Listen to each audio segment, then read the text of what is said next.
Hey, it's Wendy from Core10 Pilates. I'm going to take you through some shoulder and some hip mobility exercises to alleviate your lower back pain. I hope this helps you. Try to do this 3 or 4 times a week. It can make a drastic difference in your life and in your pain. I'm going to set out so I have just enough room on the wall for me, and starting off with my head against the wall, and I'm really trying to get my shoulders back as much as possible. And I'm going to keep my head on that wall, and I'm also going to try to get my sacrum on the wall. So I'm not having my tailbone. If your tailbone's on the wall only, you got to get out of that that anterior tilt like this and tuck a bit more. Okay, so where can you lift your arms? Let's find out. Reach your arms out. Find out the height of your arms, like how high up can you go? My shoulders, my head's still on the wall. Find out how high you can go. It's okay if you're right here and that's it. Find that spot and kind of take a picture of it in your mind, because as you get more mobile in your shoulders and your lats start stretching out more, you're gonna be going higher. So all I need you to do is this: lower your elbows and lift them. Keep your body sucked into the wall here. You can do this on a door frame also. That's kind of a nice position to do it, because you can situate yourself, you know, maybe head is not on the door, of course, but close the door. You can put your head on that door and slide along the door frame. When you do this, we're looking for 10, maybe 12 repetitions here. And again, over time, you want to be able to reach up, and you keep the backs of your hands against the wall. You keep everything sucked into the wall, even if you're going right here, out and then back in. Try a breath where you do this. Exhale, narrow your waistline as you reach your arms out or up. Inhale and fill up the lungs. Exhale to press and flatten your sacrum into the wall. Push into the wall with your hands and come back down. Even your forearms, if you can get them back. And if you can't yet, eventually you'll be able to. All right, let's change gears here. We're gonna go into a stretch for your lats right now. Use the door frame or use the wall, and you turn toward it. And I'm just gonna lean into this and put my head back up, and I'm pulling my hips away. But watch, I'm gonna switch my feet. I don't know if you can see that in the video. I just crossed them over. So my outer leg is pressed toward the wall a bit, so I can take my, whatever arm I'm stretching, that same leg is gonna step away to get a big stretch in your lats. Now, as you're doing this one, I need you to reach your hand around to the lats and just sort of pull that muscle forward. And you just manually manipulate it, just like this, where you're actually pulling them off the ribs, you're pulling that lat forward. Just grab the meaty part of that muscle, maybe even get your thumb under it a bit, just mobilize it a little bit. And you're looking like 30, 45 seconds here. So crossing the feet really makes a difference. And then you're just gonna switch and do that same thing on the other side. So you're pulling the elbow up, right up against the wall, and you're gonna turn. Be aware of turning either to the wall. I prefer turning away from the wall a little bit, because I get a really great stretch this direction. It just depends. You're gonna feel exactly the right angle to hit for you. And then each time you do it, it doesn't have to be the same exact angle, but always reach around, do a couple of these, you know, pulls on your lats. Okay, when you finish that one, we're gonna stretch out using the door frame. And this makes a difference when if you can't do a door frame, you can do one arm at a time.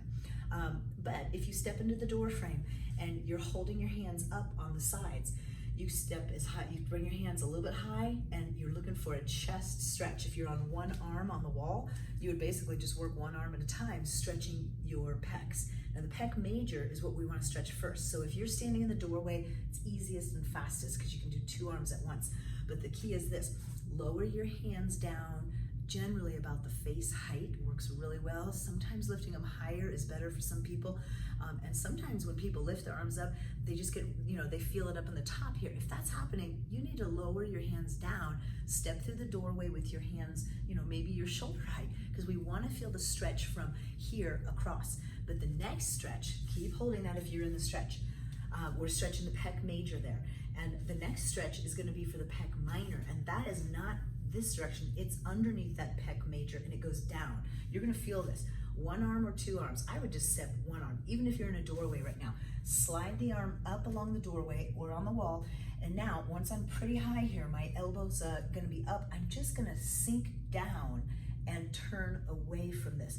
And I'm gonna move my arm in the right position until I feel that muscle, and you will feel it, especially along your right arm if you use the computer a lot, because that arm is your mouse arm, and it's like internally rotating all the time, which gets that pec minor really, really tight. So find that spot, and what you could do is take that, if I'm stretching my left side, I would take my left foot and just turn it away and turn my face away. Some people do better swinging their hips to the door frame or the wall. I don't. I actually feel better pulling my hip forward and down so I can get that massive stretch. I love doing this stretch on a door frame because I can get my hands on the top of the door frame. I don't know if you're that tall, if that would work for you. It's like the top corner, like a little finger of the edge. Oh, you'll find this. Switch sides, do the same thing on the other side. So if I were to do this on the other side, I'm gonna reach high, lower my body down, turn and stretch. Try turning your face this time. Now, if you're stretching the right arm with me, you would now take your right foot and drag it forward into the floor there and sink down. So again, you're looking at the muscle to stretch. It's a downward sensation. And I'll tell you what, that pec minor gets so tight if you're a person who is on the typewriter, on the computer, or if you're holding babies, or if you're reading, or if you're driving a lot. This is a muscle to stretch 30 to 45 seconds, and you should be good there. Let's go to some hip mobility stretches.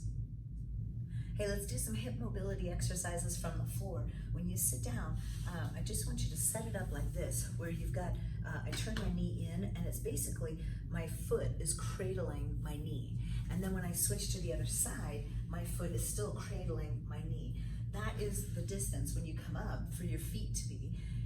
And you know, this is your natural squat position. So it's a great position to start in for this. And you know, if your arms are too far back that you feel this in your shoulder, pick yourself up a bit, because you're gonna be pushing out of those arms anyway. And we're looking at, you know, not collapsing back, just stay lifted. We're gonna turn, and we're just gonna do what's called a shin box. Now to begin with, I'm just gonna have you turn all the way to the side and actually push, maybe even lift up if you have to off the hand, but drop the hip down, and we're trying to keep the pelvis down. So I know that's not gonna work for everybody, but when you do that drop, you're gonna find that this range of motion increases over time. And you're just gonna do like 6 repetitions on each leg, that's all. You're just warming up, and eventually you'll find you're able to drop down, and I'm really just pressing forward here. And I'm not gonna worry about turning to the side with my upper body. I'm gonna actually try to just press my knee. Here's one tip here, listen, press this forward in that direction. So you're reaching the knee out from you, not just in. And if you can't touch down yet, just do the best you can going down. And then we're gonna add this in. I'm gonna turn and go to a full shin box where my knee is down. I'm gonna take my elbow, my forearm all the way down to my elbow, and then I'm gonna lift back up. And I'm gonna take my elbow all the way down to my floor, and then I'm gonna lift back up. My forearm, and this again, 6 repetitions. And as you're stretching down, we are gonna add on to this. Let's just do another 2 repetitions and twist, push the forearm down, and then lift, and one more time. And this is where I want you to reach the arm through, slide it as far as you can, and then come right back up and slide it all the way through. And you are gonna have, each time you come up, if you're able to put that hip back down, do it. And elbow down, forearm down, and reach across as far as you can. And we'll just do 1 more repetition of that. Slide the arm all the way across, stretching out the shoulder, getting into the hips here. And then we're gonna come back up, and we're just gonna alternate sides. But this time, we're just gonna push and exhale as we come down. And lift and press. Now let's not drop the knee, the high knee, as we turn toward it. We're gonna lift and press down, and lift and press down. And then use your breathing. That'll help you to relax the muscles as you are stretching into this. This is a dynamic stretch in the hips, and we're gonna hold it onto the other side now. Now I'm gonna turn a little bit for the camera here. When you hold the other side, again, you're looking at the knee, just kind of cradling right into the foot, and I'm going to drop my forearm down. You might get tighter on one side, turn and rotate. Drop it down, elbow to the knee, maybe getting it to the floor. If you can get to the floor every time, do it. And we'll do 6 repetitions of each. We press down, we rotate, and then we rotate, turning out and around. And then we're gonna be doing the arm down and feeding that arm through. So once you come down, I'm gonna move my hand wide so I can slide my hand and thread the needle through, and then lift back up. And I'm sliding my forearm down, twisting, rotating, and then inhaling, reaching up.